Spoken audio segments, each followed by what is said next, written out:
The first question, um, you asked a very important question, if it is about the speaker or about the parliament.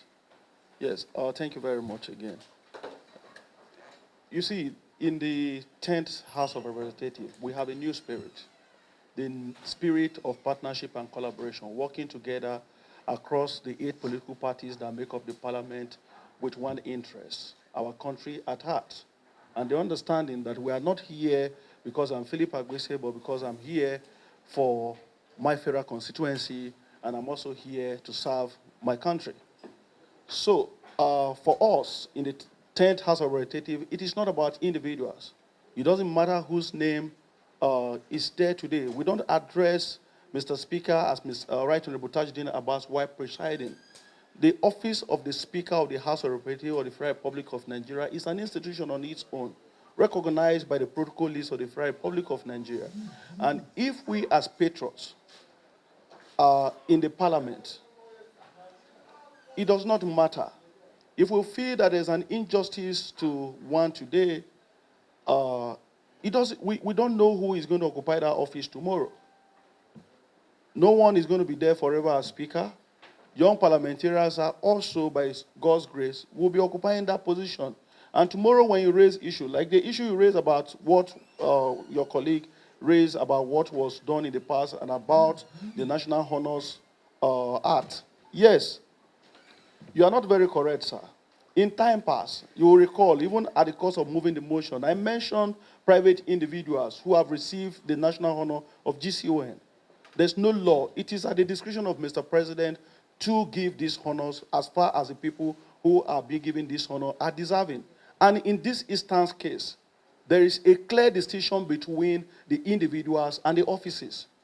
These national honors at the moment are to be given to the office, to the occupiers of the office.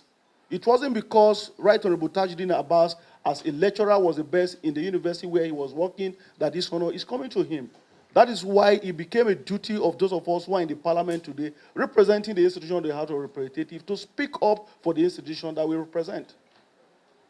You also asked if Mr. Speaker is rejecting the honor or is going to take the honor.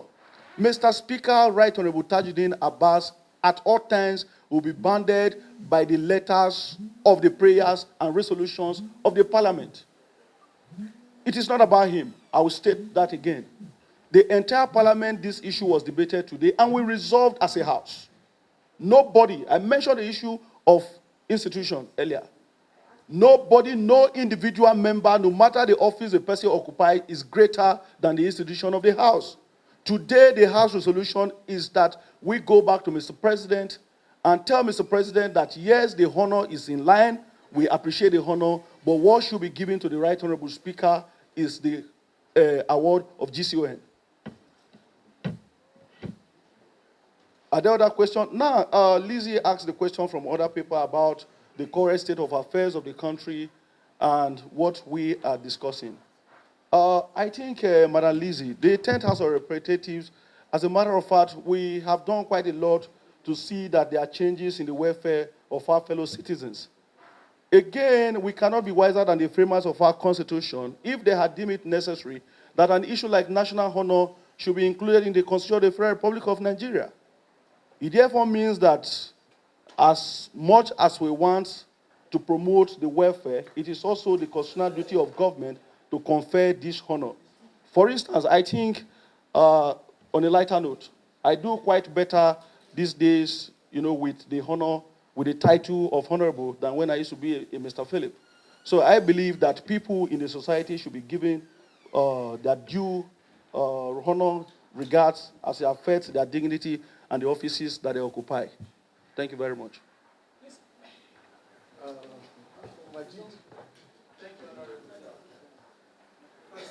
briefing now, for some of us who have already written the story, is like we questioning what we've written. And I'd like to draw your mind back to the fifth prayer on the list. Because the bone of contention is whether it is rejected or it is not. If you say this does not really portray me the way I want to be regarded, and it should be addressed, and let me read it out.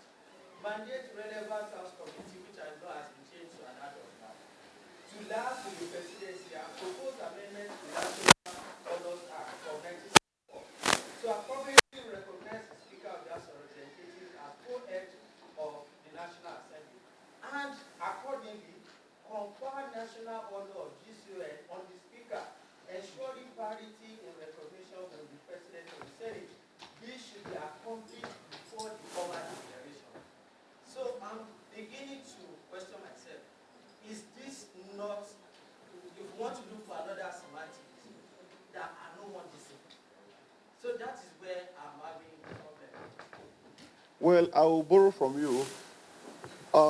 We didn't say we no want this thing completely. We're always saying what we want should be better than this. And that takes us back to the motion.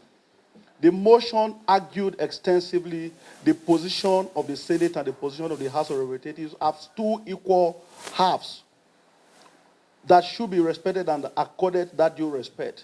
If you go into the prayers of that motion, we went further to say that letters, communications, and addresses, even by government authorities who used to address this parliament as lower house, that the constitution did not envisage a lower house and we should not create an emergency lower house. That there's no such thing like a lower house. We have the Senate and we have the House of Representatives.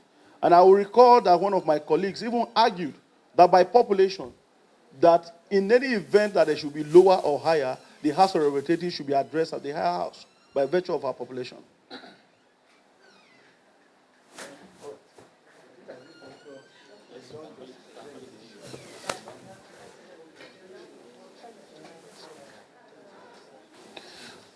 Yes, okay. Now, we don't actually discuss individuals at the cost of contributing to the motion as our rule. But for the purpose of this briefing, and for those of you who were also there, and as a family, it will be good to touch on something. A colleague of mine, while contributing debate, raised the issue. He raised a motion within an amendment within the motion that we should convey to Mr. President that the House is totally rejecting the honor.